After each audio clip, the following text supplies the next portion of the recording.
Hola hermanos, les habla el hermano Jorge Quinteros y un cordial saludo para todos los hermanos de la iglesia El Redentor de Macul, acá en Santiago. Quiero compartir con ustedes brevemente un par de versículos que están en el capítulo 5 del Evangelio de Marcos. Y la palabra dice: mas Jesús no se lo permitió, sino que le dijo: vete a tu casa, a los tuyos, y cuéntales cuán grandes cosas el Señor ha hecho contigo y cómo ha tenido misericordia de ti. Y se fue y comenzó a publicar en Decápolis cuán grandes cosas había hecho Jesús con él, y todos se maravillaban. Estamos hablando del endemoniado Gadareno, que fue sanado por Jesús en una transformación milagrosa. Podríamos, en términos actuales, decir de que quedó en cuarentena en Decápolis. Jesús no le permitió embarcarse para estar con Jesús.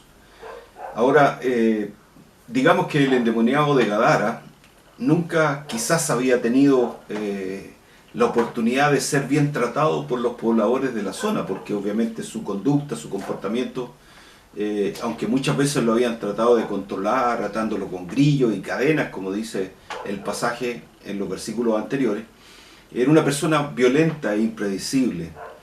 Sin embargo, con la llegada de Jesús, podríamos decir que este endemoniado conoció por primera vez el poder transformador del amor de Dios y fue transformado en otro hombre, que es lo que hace el Evangelio en nuestras vidas, nos debe transformar.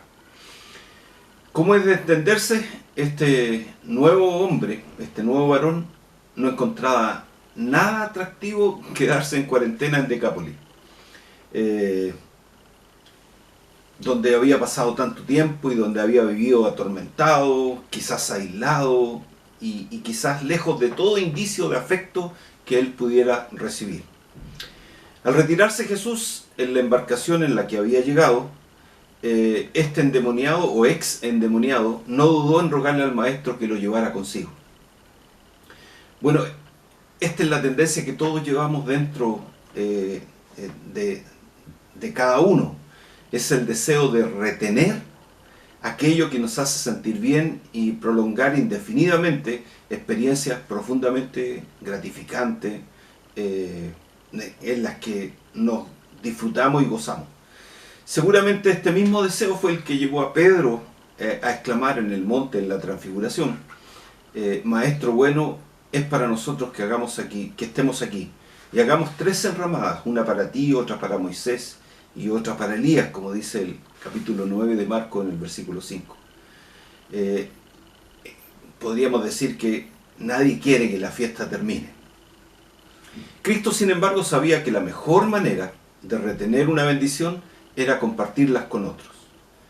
Y escucha esto: en el reino, lo que no se comparte se echa a perder. Por eso nuestro llamado es hacer de bendición a otros. Nada de lo que recibimos es para retenerlo, es para guardarlo, sino es para compartirlo con otros. Y se me viene a la memoria el testimonio que tuvo en los primeros días de marzo la misionera Belisette Tropas, que está en Chile con su esposo Jake, y ella comparte en una carta muy hermosa un testimonio de cómo Dios está obrando a través de abrir puertas para los controles de salud que ella tiene que hacerse. Nada de lo que se guarda permanece. Todo lo que se guarda se echa a perder. Así que de lo que recibamos debemos compartirlo. Y de la manera como Cristo lo mandó a compartir con los suyos, lo que él había experimentado. Piense en un momento en las aptitudes evangelísticas que podría haber tenido este nuevo hombre. No tenía ni un solo día de creyente, ni siquiera se había bautizado, desconocía los textos más elementales de la palabra, ¿ya? No tenía poca experiencia, había tenido quizás algunas horas con Jesús. Quizás no sabía argumentar de su fe tampoco. No entendía los principios más básicos de la vida cristiana. Tampoco poseía capacitación alguna para testificar a otros de la fe. Sin embargo, Jesús le dice: quédate y cuéntale a los tuyos cuán grandes cosas el Señor ha hecho contigo. Este nuevo discípulo, sin embargo, ya era experto en un tema. ¿Cómo Dios puede transformar la vida de un endemoniado? Y en eso podía dar cátedra. Y de este tema lo mandó a hablar Jesús. Vete a tu casa, a los tuyos, cuéntales cuán grandes cosas el Señor ha hecho contigo y cómo ha tenido misericordia de ti. ¿Cree usted que las personas con las cuales se ha cruzado últimamente habrán escuchado un testimonio tan fuerte como el de este endemoniado? ¿Qué es lo que Cristo ha hecho en nuestras vidas y que nosotros podemos compartir?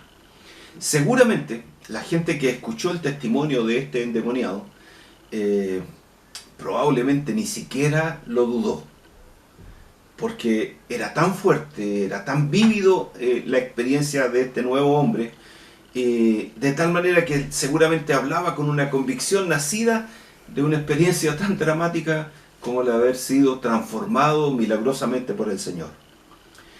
Y la verdad es que creo que muchos de nuestros esfuerzos evangelísticos fallan justamente en esta razón. Queremos compartir aquellas razones por las que creemos que otras personas debieran convertirse al Evangelio. Pero no queremos compartir aquellas grandes cosas que Dios está haciendo en nuestras vidas. Rara vez logramos conversar a los demás con los argumentos que intentamos tratar de compartir con otros. Pero mire, tiene tanta fuerza el testimonio de algo que nosotros hayamos vivido, de una experiencia transformadora, de un milagro que el Señor ha hecho en nuestras vidas. Y entonces lo que tenemos que pensar es cómo remediar esta falta de credibilidad de la gente en nuestras palabras. Una sola solución nos va a servir en nuestro desafío evangelístico, porque el Señor nos manda a todos a contarle a los nuestros cuando en grandes cosas el Señor está haciendo en nuestras vidas. Necesitamos que Dios esté haciendo grandes cosas en nuestras propias vidas, y para eso no podemos darnos el lujo de perdernos un solo día de esta aventura de caminar junto al Señor. Nuestro ministerio, nuestro testimonio, nuestra fuerza evangelística llegará a los demás en la medida que Dios esté transformando nuestros propios corazones.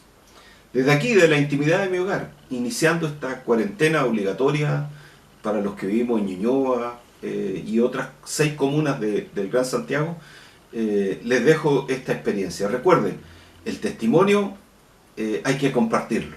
El testimonio tiene que ser un testimonio que llegue, y eso debe estar más basado en nuestras propias experiencias personales que en aquellas elucubraciones que nosotros podamos hacer de todo lo que significa la fe, el bautismo, nuestras creencias, nuestras doctrinas. Vaya y cuéntele a los suyos cuán grandes cosas el Señor esté haciendo con ustedes. Un abrazo cariñoso a todos los hermanos. Dios les bendiga. Gracias por la oportunidad de compartir a través de este medio.